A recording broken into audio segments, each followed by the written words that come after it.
በኢራን ላይ የተደረገው ወረራ በቀጣይ በመካከለኛ ምስራቅ በሚገኙ የአረብ ሀገራቶች ላይ ላለመደረጉ ምንም እርግጠኛ አይደሉም።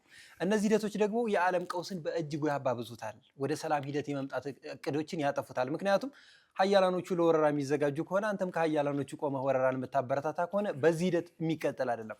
አሁን በመካከለኛው ምስራቅ ያለው ውጥረት ለቀሪው ዓለም ተርፏል። ሁሉም ዓለም እየደረሰው ነው አዳፋው። ነገር ግን ሁሉም ዓለም የራሱን አማራጭ ወይንም ደግሞ የራሱን የመፍትሄ ሀሳብ ይዞ እንጂ የሚመጣው በጋራ እንዴት ወደ ሰላማዊ ሂደት እንምጣ። ብሪክስ አለ፣ የአውሮፓ ህብረት አለ፣ የአረብ ሊግ አለ። እነዚህ አካላቶች እንኳን ዋና ዋና የሚባሉ ሀገራቶች ተሰባስበው ወደ ሰላም ሂደት ለመምጣት አይፈልጉም። የሆርሙዝ ሰርጥ ተዘጋ፣ አሜሪካ ከተለያዩ ኃይሎች ለመምጣት ትፎክራለች። አንፈልግም፣ አንቀበልም ይላሉ የአሜሪካን ሀሳብ። ሌሎች ሀገራቶች ደግሞ በዛ ሰርጥ ላይ የራሳቸው መርከብ እንዲያልፍ የሚያደርጉትን እንቅስቃሴ ከኢራን ጎን ይሆናሉ። ታዲያ እንዴት ነው ሌሎች ሀገራቶች በተለይ ደግሞ አቅም የሌላቸው እንደ አፍሪካ ማንሳት እንችላለን። እነዚህ ሀገራቶች በይበልጥ ተጎጂ ነን። ሆርሙዝ ሰርጥ ላይ የቻይና መርከብ ሊያልፍ ይችላል ከኢራን ጋር ባላቸው ግንኙነት። እንደዚሁም ደግሞ የሌሎች ሀያላን ሀገራቶች መርከብ ሊያልፍ ይችላል። የአሜሪካና የእስራኤል ወይም ደግሞ የአረብ ሀገራቶቹ አይለፍ ካለች ታዲያ ተሰሚነት ወይም ደግሞ ተደማጭነት የሌለን የአፍሪካ ሀገራቶች ማን ነው የሚሰማን? ነገ እንደዚህ አይነት አዳፋዎች ለማን ነው እጣ ፋንታው የሚለው ትልቅ ጥያቄ ነው። ምክንያቱም ዛሬ በመካከለኛው ምስራቅ ያለው ውጥረት በጋራ ቆሞ ወደ ሰላም ሂደት የማታመጣው ከሆነ በዚህ ሂደት የሚቀጥል ከሆነ ነገ እጣ ፋንታው የከፋ ነው። ምክንያቱም የመካከለኛው ምስራቅ ሀገራት እኮ በተለይ እንደነ ዩኤኢ፣ ሳውዲ አረቢያ፣ ኳታር፣ ኪዩት ተመራጭ ሀገራት ናቸው። ከሰላም አንጻር፣ ከንግድ አንጻር፣ ከመዝናኛ አንጻር እነዚህ ሀገራቶች ተፈላጊ ናቸው። ሳውዲ አረቢያ ብትል በተለይ የእምነት ተጓዦች በተለያዩ ጊዜያቶች የእምነት ጉዞ ይደረጋል። ዩኤኢ ብትል በጣም ብዙ ጎብኚዎች አሉ። ዱባይ የሚሄዱ በርካታ ጎብኚዎች አሉ። እንደነ ኳታርም የመሳሰሉ ሀገራቶች በንግድ እንቅስቃሴ የሚደረግባቸው ትልልቅ አያላን ሀገራቶች ናቸው። እነዚህ ሀገራቶች አሁን ላይ ሰላም በማጣታቸው ቀሪው ዓለም እየተጎዳ ነው። ያለውን የሰላም እጦትም እያደፈረስ ነው። ሰላም የነበሩ ሀገራቶችን ወደ ሰላም ማሳጣት ሂደት የሚካሄድበት የሀያላን እንቅስቃሴ መቆም አለበት። እንደ አሜሪካ አይነት ሀገራቶች ደግሞ በቃችሁ ሊባሉ የሚባልበት ሂደት ሊመጣ ይገባል። ምክንያቱም እነሱ በሚያመጡት ግጭት ቀሪው ዓለም መጎዳት የለበትም። የእስራኤል ፍላጎት ለማሟላት ተብሎ የኢራን የኒኩለር ፋሲሊቲ ለማውደም ተብሎ የሚደረጉ የንግድ እንቅስቃሴዎች የሚደረጉ ፍላይቶች ሙሉ ለሙሉ ከተሰረዙ የመካከለኛው ምስራቅ ሀገራት ተጎዳ፣ የአፍሪካ ሀገራት፣ የአውሮፓ፣ ኤዥያ ሁሉም ዓለም ተጎዳ። ይሄ በአንድ ወይንም ደግሞ በሁለት ሀገራት ፍላጎት የቀሪው ዓለም ጉዳት የሚመጣበት ሂደት ደግሞ መቅረት አለበት። የሰላም አማራጮች መምጣት አለበት። ሌላው በዋነኝነት የምናነሳው ከነዚህ ግጭት ውስጥ ካሉ ኃይሎች የሚመጣ የሰላም አማራጮች ምንድን ናቸው? ወደ ሰላም ሂደት የመመጣት እንቅስቃሴው ብለን ስንመለከት አሁን ባለው ሁኔታ እንኳን ከ5% ራሱ መገመት አንችልም። ሁለቱም ኃይሎች አጸፋዊ ምላሽ ለመስጠት እንጂ የሰላም አማራጭን ለማምጣት ሲንቀሳቀሱ አንመለከትም። ትናንትናና ከትናንት በስቲያ እንኳን የተመለከትናቸው በኢራን የሚገኙ ትልልቅ አመራሮች ስለተገደሉ ኢራን በመካከለኛው ምስራቅ በሚገኙ ሀያላን ሀገራቶች ላይ አጸፋዊ እርምጃ እየሰጠች ነው። ይሄ ማለት ሁሉም አካላቶች ወደ ግጭቱን ማባባስ፣ ግጭቱን የማጧጧፍና ግጭቱ ላይ ኃይላቸውን የማፈርጠም እንጂ የሰላም አማራጮችን አንመለከትም። ዶናልድ ትራምፕ ምንም አይነት ድርድር አናደርግም፣ በተለይ ደግሞ የኢራን ስርዓተ መንግስት በአያቶላ ይመራ የነበረው አብዮታዊ ዘቡ ሙሉ ለሙሉ ካልፈረሰ ወደ ድርድር አንመጣም ይላል። የኢራን መንግስትም ደግሞ በበኩሉ በተለይ ደግሞ አሁን ያለንበት አቋም የኒኩለር ፋሲሊታችን የማይነካ ወይንም ደግሞ በቀጣይነት ዋስትና የሚሰጠን ካልሆነ ወደ ሰላማዊ ድርድር አንመጣም ይላሉ።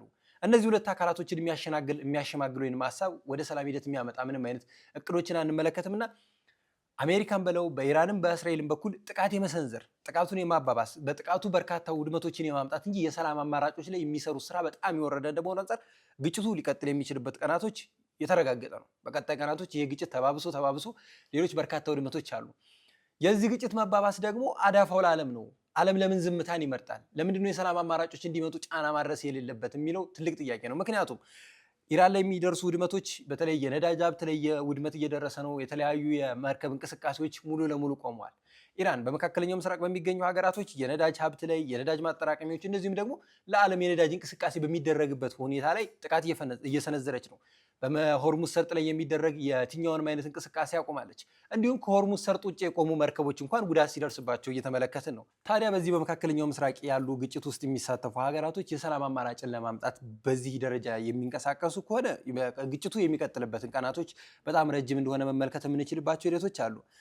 አሁን ላይም እነዚህ ሂደቶች በተለይ አጸፋዊ እርምጃ የሚባባስ ከሆነ ኃይሎቹ ወይ የተለያዩ ግጭቶችን ለማባባስ የሚንቀሳቀሱ ከሆነ የመካከለኛው ምስራቅ አይደለም ቀሪው ዓለም የዚህ አዳፋ ቀማሽ ነው። አሁንም እየደረሰበት ሁሉም ሀገር እንግዲህ በነዳጅ እንቅስቃሴ ላይ ያለው መመልከት እንችላለን። እነዚህ ሀገራቶች ቀላል የሚባሉ ሀገራት አይደሉም። በተለይ በመካከለኛው ምስራቅ ያለው የነዳጅ ሀብት የዓለም የነዳጅ እንቅስቃሴ እንደመሆኑ አንጻር ቀሪው ዓለም ለሰላም አብሮ መሳተፍ አለበት። በሰላም እንቅስቃሴ ላይ አለን ማለት ይገባዋል። ምክንያቱም ዛሬ በትልቁ ስናነሳ የነበረው የሰላም ሂደቶች ነው። ምክንያቱም ግጭቱን ማባባሱ፣ ግጭቱን ማበረካቱ ወይንም ደግሞ ስለ ግጭቱ የተለያዩ ሀሳቦችን ማንሳቱ ግጭቱን ከማፋፋም ወይንም ደግሞ ሌሎች የጦርነት ቀናቶችን ከመጨመር የተሻለ ወይንም ደግሞ ለየት ያለ ሀሳብ የለም። በዚህ ሂደት መቀጠል የለበትም። ከሚዲያዎች አንጻር ስንመለከተው እንኳን ሚዲያም በተለያዩ ቀናቶች የሚያነሱት ሀሳብ ምንድን ነው? የሆነ አካል ሆነ ንብረት ላይ ውድመት አደረገ፣ ወገንተኝነት የያዙ ሚዲያዎች ደግሞ የኃይላቸውን መፈርጠም፣ የኃይላቸውን ማበረታታት፣ አሜሪካ ኃይሏን የምታፈረጥምበት እንደዚሁም ደግሞ ከነ ኢራን በኩል ያሉ ሚዲያዎችም ደግሞ የኢራን ኃይል የሚገልጹበት ነው። የሚዲያውም አቅም ሚዲያው ለሰላም መስበክ አለበት። ሚዲያው ስለ ሰላም ማውራት አለበት። የግጭቱ ሂደቶች አሁን እኮ በተመለከትናቸው በእነዚህ በ20 ቀናቶች እንኳን በተለያዩ ሚዲያዎች ላይ የምንመለከተው ስለ ግጭቱ ሂደት፣ ስለ ቀጣይነቱ፣ ስለ መስፋፋቱ ሂደት ትልልቅ ፕሮፌሰሮችን እየጋበዙ ውይይት ያደርጋሉ። የሰላም ፕሮፌሰሮች ለምንድን ነው ተጋብዘው በሰላም ሂደት ላይ መወያየት የሌለበት? ቀሪው ዓለም የሚደርስበትን እጣ ፋንታ መወሰን ያለበት እንዴት ነው በሚለው ላይ መነጋገር የለባቸውም ወይ? አልጀዚራን ተመልክተናል፣ ቢቢሲን ተመልክተናል። ሌሎች እንደ ሲኤንኤን ያሉ ትልልቅ ሚዲያዎች እንኳን የሚጋብዟቸው በየቀኑ ስላለው የግጭት ሂደት፣ ስለ መስፋፋቱ ሂደት የሆነ አካል ስለተገደለ አሜሪካ ምን አይነት አጸፋዊ እርምጃ ልትሰጥ ትችላለች? ኢራን ምን አይነት አጸፋዊ እርምጃ ትሰጣለች? በእስራኤል በኩልስ ምን አይነት ጥቃት ሊሰነዘር ይችላሉ? የሚዲያው ተጽዕኖ በሰላም ሂደት ላይ እየተመለከት ነው በጣም የወረደና ግጭቱን ማባባስ ሂደት ላይ ነው የምንመለከተውና ሚዲያም አቅም እንደመኖሩ ሚዲያ ትልቅ ኃይል ስላለው የሰላም አማራጮች ላይ መስራትና መወያየት ያለበት ትልልቅ አስፈላጊው ጉዳይ ነው። መውቀስ ቢቻል ሀያላኖቹን በዚህ ግጭት ላይ የሚሳተፉ ወይም ደግሞ የማይሳተፉ ለምንድነው ወደ ሰላም አማራጭ ለመምጣት እንቅስቃሴ የማያደርጉ የሚለው ትችት ማቅረብ የሚቻልበት ሂደትም እንዳለ ሆኖ ነገር ግን በዚህ ሂደት አንመለከትም። በቀጣይ ቀናቶች እነዚህ ሂደቶች በዚህ የሚቀጥሉ ከሆነ የመካከለኛው ምስራቅ ውጥረት አሜሪካም ከዚህ በላይ ኃይሏን የምታፈረጥም ከሆነ ኢራንም አጸፋዊ እርምጃዋን የምትቀጥል ከሆነ እስራኤልም ደግሞ የምታደርሳቸውን ጥቃት የሚቀጥሉ ከሆነ የመካከለኛው ምስራቅ ውጥረት በዚህ የሚቀጥል ከሆነ የሰላም አማራጩ ሙሉ ለሙሉ የመዘጋት ሂደቱን የምንመለከትበት ሂደት ይኖራል። ምክንያቱም ኢራን በርካታ ውድመት ከደረሰባት አጥፍቶ ጠፊ የመሆን አማራጭ ሊኖራት ይችላል። ምክንያቱም የደረሰብኝን ጥቃት ሳልመልስ ወደ ሰላማዊ ድርድር አልመጣም የሚል እንቅስቃሴ አለ። አዲሱ የኢራን አብዮታዊ ዘመሪ የአያቶላ አሊ ኻሜኒ ልጅ ሙጅተባ ሚኒ እንዳሉት ከሆነ የኢራናውያን ደም ሳይመለስ ወደ ሰላማዊ ሂደት መምጣት የለብንም ወይም ደግሞ አንመጣም የሚለውን ሀሳብ አነሱ። ታዲያ የኢራናውያን ደምን አጸፋዊ ምላሽ እስከሚሰጥ እነዚህ ጥቃቶች እስከሚሰነዘሩ ቀጣይ ቀናቶች የሚደርሰው አዳፋ ቀጣይ ቀናቶች የሚመጡ ችግሮች እየተባባሱ የሚመጡበት ቀናቶች የሚበራከቱ ከሆነ ነገሩ ይበልጥ የሚባባስበት ሂደት አለ።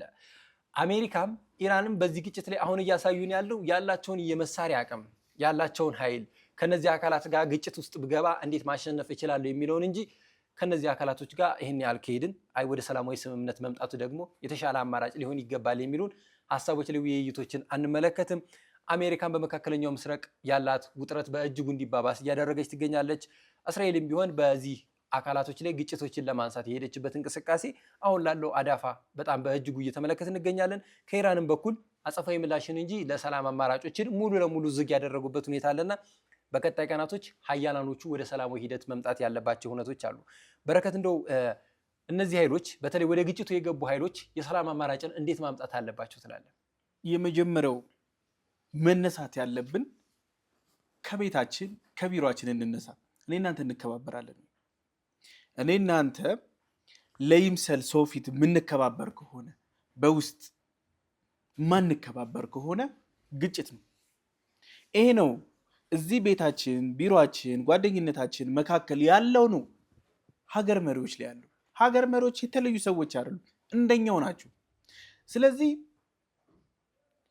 መከባበር መጀመሪያ መመስረት ያለበት ይህ ነው። ምክንያቱም የአሜሪካ መንግስት የዶናልድ ጄ ትራምፕ አድሚኒስትሬሽን መጀመሪያ ማክበር ያለበት የኢራንን አድሚኒስትሬሽን ነው። ህዝብ በየትኛውም መንገድ ይምረጠው እንዴትም ይሁን የተመረጠን መንግስት ማክበር መቻል አለበት። ሚቹዋል ሪስፔክት መምጣት መቻል አለበት። ይሄ ዲፕሎማቲካሊ የግድ መሆን አለበት። ስለዚህ ይሄ የማይሆን ከሆነ መከባበርን አሜሪካ ማክበር የማትችል ከሆነ እንዲሁም እስራኤል ነሸጥ ባደረጋት ቁጥር 200 ጀት ይዛ ቴህራን የምትገኝ ከሆነ መከባበር ከሌለ የሚመጣው ይህ ነው። የሰላም አማራጩ የመጀመሪያው መከባበር። ስለዚህ እነዚህ ሀገራቶች እየተከባበርን ነው ወይ ልንከባበር እንችላለን የሚሉበት መንገድ ደግሞ የተለየ ነው። ባላቸው የጦር አቅም ነው። አሜሪካ ያለህን ሚሊታሪ አይታ ነው ልታከብርህ የምትፈልገው። ያ ዋጋ አስከፍሏታል። በተደጋጋሚ በብዙ ሀገራት ውስጥ እና አፍጋኒስታን ንቃ በገባችበት ተሸንፋ ሄሊኮፕተሮቿንና ተዋጊ ጀቶቿን ጥላ ነው የፈረጠጠችው። ይህ የግምገማ ስህተት አለመከባበር የሚያመጣው ነው። ስለዚህ አሁንም የሰላም ሂደት እንዲመጣ ካስፈለገ እነዚህ ሀያላን ሀገራቶች መከባበር ይኖርባቸዋል። ካልሆነ ሞብ ጀስቲስ ነው የሚመጣው። ይሄ ሞብ ጀስቲስ አንተ አንዱን ትገላለህ፣ አንዱ ምላሽ ይሰጣል። የደም ምላሽ እየተሰጠ አንዱን ብሌም እያደረገ በሄደ ቁጥር ማብቂያ የሌለው ጅብ ነው የምንፈጥረው። ይሄ ጅብ ዛሬ ላይ እንደ ውሻ ነው የሚናከሰው፣ ነገ ግን ይገምጣል፣ ከነገ ወዲያ ይውጣል። አሜሪካ ሚቹዋል ሪስፔክትን ማስከበር ስታልቻለች ድረስ የሚመጣባት ይህ ነው። ፖለቲካል ካፒታል እይቷን መቀየር መቻል አለባት። ይህን ስታላደረገች ድረስ በፍጹም ሊመጣ አይችልም። ለምሳሌ አሁኑ የኢራን የአያቶላው ልጅ እሱ ምን አይነት እይታ አለው የሚለውን እናንሳ። ለምሳሌ የሰላም ሂደቱን ወሳኝ ስለሆነ ከእድገቱ ጀምሮ እንኳን ብንመለከት ዝም ብሎ በዝምታ በዝግታ በእስላሚክ አብዮቱ ስር ያደገ ነው። እያንዳንዱን እንቅስቃሴ የሚያውቅ የአባቱን ቢሮ የሚመራ ነው። ቤተሰቡ አይኑ እያየ ነው ያለቀው። ስለዚህ እንደዚህ አይነት ጥቃቶች የሚያደርሱት ለአጸፋ ምላሽ ነው በር የሚከፍቱት። ስለዚህ ስለ ሰላም ማውራት የሚቻለው መጀመሪያ የኢራንን ሉዓላዊነት ማክበር መከባበር ሲቻል ነው። ዛሬ ላይ ትራምፕ ራስ ምታት ላይ ናቸው። ዶናልድ ትራምፕ በአሁን ሰዓት ላይ ራስ ምታት የሆነባቸው እንደ ቀልድ ዘቡ ብለው የገቡበት ጦርነት ዋጋ እያስከፈላቸው ነው። በአሜሪካ ውስጥ ዴልታ ኤርፖርትን ጨምሮ አብዛኛው ኤርፖርቶች ከ5 ከ6 በላይ የሚሆኑት የጀት ፊውል ደብል ነው የጨመረው። ይህ የመጣው በማን ነው? በትራምፕ አላዋቂ እሳቤ ነው። ዘቡ ብለው ስለገቡ ሆርሙዝ ስለተዘጋ ነው እጥረት እየመጣ ያለው። ሁለተኛ በሁሉም የአሜሪካ ሲቲዎች እኩል ነዳጅ ጨምሯል። ኢንፍሌሽን እየጨመረ ነው። ሀገራዊ ዕዳቸው እየጨመረ ነው። የሀገራቸው የጦር ወጫቸው እየጨመረ ነው። ስለዚህ ዋጋ እያስከፈላቸው ነው። ትራምፕ ከአሜሪካ ቋሚ አጋር ከተባሉት ጋር ተፋተዋል። ኬር ስታርመር የራስን ጦርነት ክሊን ዩር ሚስ ነው ያለው። በቃ የጀመርከውን ያቆሸሽከውን አጽዳ። አውሮፓ እርስ በርሳችን መደጋገፍ መቆም አለብን። ይህ ሰውዬ እኮ ትራምፕ ዛሬ ላይ ቬንዙዌላ ላይ ስላላስቆም ነው የት መጥቷል? ኢራን መጥቷል። ኢራን ላይ ማስቆም ካልተቻለ ግሪንላንድ ይመጣል። ስለዚህ ምንድነው መከባበር መቻል አለብን። ይሄ መምጣት እስካልቻለ ድረስ የሰላም አማራጭ በሩ ዝግ ነው የሚሆነው። ምክንያቱም የሙሽታህባ ሀቢኒን እንቅስቃሴ ስንመለከት ለምሳሌ ኔታንያሁን እንመልከት። ኔታንያሁ ራሱ ከእድገቱ ከአመጣጡ ጀምሮ ኢራንን ታርጌት አድርጎ ሲንቀሳቀስ ነበር። ትራምፕ ምንም አይነት ስልጣን ሳይኖረው በኒውዮርክ የሪል ስቴት ካምፓኒዎችን በሚገነባበት ሰዓት ነው ኢራንን ማውደም እንዳለበት ሲናገር የነበረው ሲዝት የነበረው። ኔታንያሁ በአሜሪካን ሚዲያዎች ቆሞ ስለ እስራኤል ማንነት ስለ ዛይኒስት ሲያወራ ሲተነትን የነበረው መጀመሪያ አደጋ ብሎ ሲያነሳ የነበረው ኢራንን ነበር። መጀመሪያም መነሻቸው የጦር መነሻ የወራሪነት መነሻ ነው። ሁለቱ የገጠሙ ሰዓት ነው ይሄ ሜስ የመጣው። ግን ማተካፈለው አሜሪካ ሙሉ በሙሉ አሊያንሷ ተሰብሯል። በጣም የምትተማመንበት ከ70% በላይ የሚሆኑን ወታደሯን ኢንቨስት የምታደርግበት ኔቶ አሁን አጠራጣሪ ችግር ውስጥ ገብቷል። አውሮፓም በስተዛሬው በአሜሪካ ብሬን ወሽ ስለተደረገ ራሻ ትውጣለች ትሰለቅጣለች የተባለው አካሄድ ዋጋ ቢስ ነው። እርስ በርስ ብንቆም ይሻላል። ይሄ ውስጥ የመጣው በምንድን ነው? እሳቢያቸው ነው። ትልቁ ችግር ይህ ነው። ምክንያቱም እነዚህ በፊት በፋሺስት እሳቤ ላይ የነበሩ ከዛ ኮሎኒያሊስት የሆኑ አሁን ደግሞ ሞደርን የሆኑ ኮሎኒ የያዙት ሰዎች አስተሳሰባቸው እስታልተቀየረ ድረስ ሚቹዋል ሪስፔክት መከባበር እስታልመጣ ድረስ ይሄ ነገር ይቀጥላል። ስለዚህ በትንሹ እንኳን ብንመለከተው እስራኤል የሆነ ነገር አጥቅታ ገላ ዱባይ ውስጥ ድረስ ገብታ አመራሮች ገላ እንኳን ስትወጣ ኦፕሬሽን የሚባሉ ግን ሐማስም ይሁን የኢራን እስላማዊ ዘቡም ይሁን ለደረሰበት ጥቃት ምላሽ ከሰጠ ግን ሽብርተኝነት ነው የሚባለው። ይሲ የምናመጣቸው ንግግሮች ራሱ ለሰላም ያለንን ሂደት ያመለክታሉ። ስለዚህ እነዚህ ሀገራቶች በዋነኝነት መከባበር ላይ እስካልሰሩ ድረስ ዋጋ ከፋይ ናቸው። ስለዚህ አሁን በቬንዙዌላ መንግስትን ያላከበረ ዛሬ ላይ የዚህ የኢራንን መንግስት ያላከበረ አካሄድ ነገ ግሪንላንድን ሲጠቀልል እነማን እያኮረፉ እየደነገጡ ነው? ይህ ነው አሜሪካ እንቅስቃሴ። አሜሪካ ለምንድን ነው እንደዚህ አይነት እሳቤ ያላት የሚለውን እናንሰው። የመጀመሪያው አሜሪካ እንደዚህ አይነት እሳቤ የያዘችው ሁለት ነው። አንደኛው ሪሶርስ ፖለቲክስ ነው። አሜሪካ የትኛውንም ሀገር ለመውረር ቅድመ ሁኔታ የምታስቀምጠው ሪሶርስ ነው። ኢራን ግዙፍ የተባለ ሪሶርስ አላት፣ የነዳጅ እንዲሁም ሬር ኤርዝ ጭምር። ስለዚህ ለሱ ፍላጎት ሲባል ይገባል፣ ይገደላል። ከዚህ በፊት በኢራን ውስጥ የነበሩ ንጉሳዊ ስርዓትን አሜሪካና እስራኤል እሽሩ ሲሉ ነበር። ምክንያቱም ሄክሶንን ጨምሮ አብዛኛው የአሜሪካ ድርጅቶች ነዳጁ ላይ ሲራጩበት ስለሚውሉ ነው። ግን አይሆንም፣ በስርዓት በሚገባው ገንዘብ እንገበያ የሚል ነገር ሲመጣ ግን አኮረፉ። ይሄንን ስርዓት ሙሉ በሙሉ ምን አሉት? አሸባሪ በሚል ሰየሙት። ሳውዲ ነገ ብድግ ብሎ ከአሜሪካ ጋር ያለኝ ግንኙነት ሲሪየስ መሆን አለበት ቢል አሸባሪ ነው የሚባለው። ስለዚህ አሜሪካ የመጀመሪያ ጉዳዩዋ ሪሶርስ ነው። ግን የአሜሪካ የሪሶርስ ፖለቲካ የጀመረው በራሱ አሜሪካ ስትመሰረት ነው።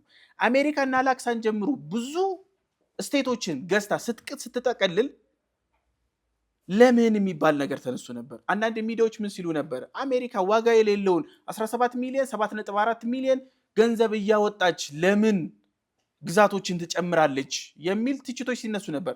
አሜሪካ ጨዋታዋ ሪሶርስ ነው። አሜሪካ አንዳንድ ግዛቶችን ገዝታ ባታስገባ ኑሮ የሁለተኛው ዓለም ጦርነትን በአሸናፊነት መወጣት አትችልም።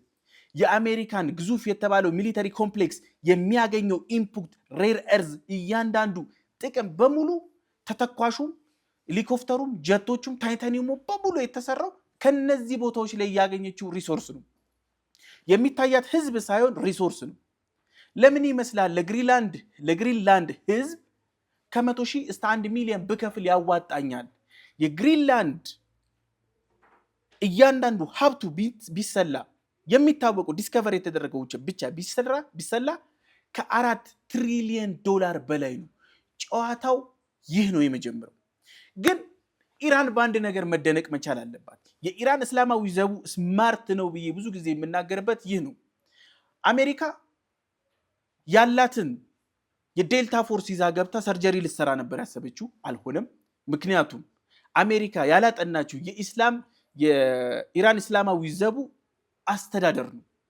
ይህ ያልተማከለ አስተዳደር በየቦታው እኩል ትጥቅ ስንቅ ያለው ነው።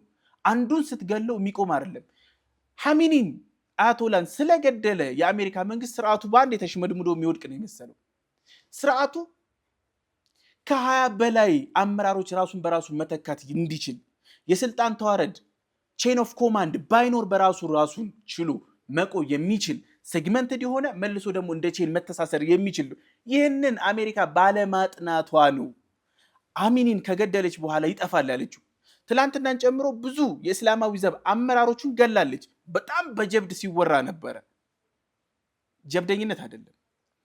የኢራን እስላማዊ ዘብ አመራሮች በህዝብ መሃል ሲንቀሳቀሱ አብረው ከህዝብ ጋር ሲበሉ ሲወጡ የሚሉ ናቸው። እነሱን ታርጌት አድርገን መግደል ያን ያክል ከባድ ላይሆን ይችላል። ግን የእስራኤሎችን ብንመለከት ዋሻ ለዋሻ ሲሽከረከር የሚውል ነው እንጂ የመገደል ቻንሱ እኮ ብዙ ነው። ስለዚህ የህዝብን ጥያቄ ይዘህ የምትሄድ ከሆነ ህዝብ መሃል ለመቆም አትፈራም። ብዙ ጊዜ ባለስልጣኖችን ስትመለከት ብዙ አጀባ ከተመለከት ህዝብን ይፈራል ማለት ነው፣ ወይ ደግሞ የሆነ የሚያሰጋው አካል አለ ማለት ነው። ግን አንዳንድ አመራሮችን አይተህ ከሆነ ህዝብ መሃል ዘለው የሚገቡ አሉ። ያ ማለት ህዝብ ጋርዳቸው ነው ማለት ነው። ስለዚህ እዚህ ጋር የተመለከትነው እንቅስቃሴ አሜሪካ ውጤታማ ያላደረጋት እንዴት ሲስተሙ ይሰራል የሚለውን ባለማወቋ፣ ባለማክበሯ፣ ዘላ በመግባቷ ተአብዮ ውስጥ ስለገባች ማናህለኞች ስለገፋት ነው አሜሪካ ውድቀት ውስጥ የከተታት። የኢራን እስላማዊ ዘቡ እስካሁን ያልተሸነፈው ይህ ነው። ሁለተኛ የጂኦግራፊካል አቅሙን የተረዳ ነው። ምክንያቱም ያለው ሀብትን ሙሉ በሙሉ አሟጦ ስለተጠቀመ ስለሚያቅ በሆርሙዝ ሰርጥ በኩል ቢዘጋው ከ20 ሚሊዮን በላይ ባሬል የሚሆን ነዳጅ በቀን የሚተላለፍበት ነው። ቢዘጋው ምን ያክል ኢምፓክትና ክራይሲስ እንደሚያመጣ ስላወቀው ጂኦግራፊካል አቅሙን ተጠቀመ። ኢትዮጵያ የቀይ ባህርን ስትጠይቅ ብዙ ጊዜ ለምን እኛ ወደብ ሸቀጥ ገዝተን ተከራይተን ባህር በር ይህ ነው። ትቆለፋለህ፣ ትከፈታለህ፣ ትዘጋለህ። ያንተ ቤት ቁልፍ በአንተ እጅ ሲሆንና በጎረቤትህ እጅ ሲሆን እንደማለት ነው። ስለዚህ ኢራን ያላትን አቅም ስላወቀች ነው ይህንን ሆርሙዝ የቆለፈችው። ትላንትና ማታ ጀምሮ በሆርሙዝ ሰርጥ በኩል ጥቃቶች ሲካሄዱ ነበረ። የኢራን እስላማዊ ዘቡ ማስተኮሻ ይሆናሉ የተባሉ ቦታዎችን የማጥቃት ሂደት እሱ ራሱ ዋጋ ቢስ ነው። ኢራን አንደርግራውንድ ቦምቦች ቀብራበታለች። አንድ ያልተፈቀደለት መርከብ የምዕራቡ መርከብ ቢያልፍ ይጋያል። በቢሊዮን ዶላር ነው ኢንቨስትመንት የሚከስረው። በዚህም የተነሳ የኢራን እስላማዊ ዘቡ ብዙ ጊዜ አሁንም እንደምለው ምናልባትም ወደፊትም እንደምለው ከሆነ አሸናፊ ነው። አሸናፊነቱ ምዕራቡን ድፍን ዓለምን አስጨንቋታል።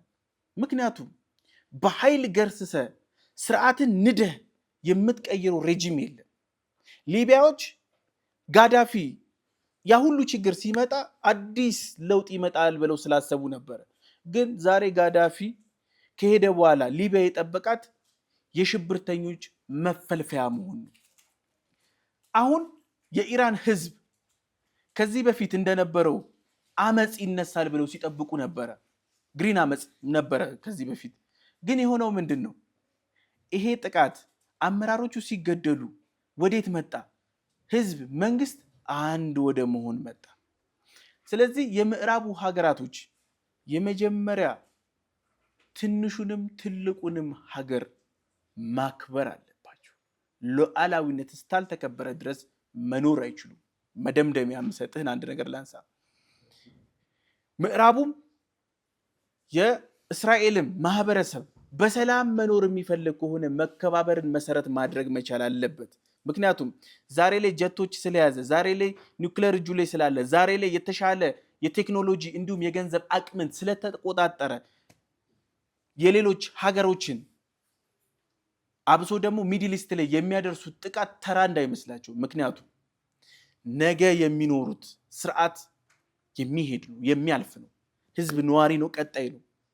ስለዚህ ለምን ይመስልሃል የእስራኤል አብዛኛው ህዝብ ከአውሮፓ የተገፋው ከራሽያ የተገፋው ዳግም ከጀርመን የደረሰው ውድመት የማይተናነስ ሊደርስበት ይችላል? ምክንያቱም የሌሎች ሀገርን መንግስታቶች ህጋቸውን ማክበር መቻል አለባቸው። ያ ካልሆነ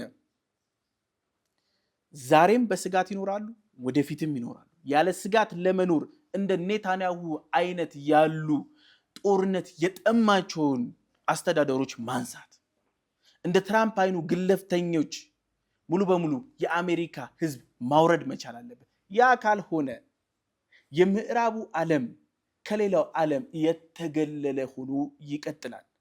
መከባበር መከባበር መከባበር። እንግዲህ እንደተነሱት በርካታ ሀሳቦች ወደ ሰላም አማራጮች መምጣት አለባቸው የሚለው ነው። በተለይ አሁን ላይ ካለው አንጻር ስንመለከተው የሰላም አማራጩ በጣም አስፈላጊና ወሳኝ ጉዳይ ነው።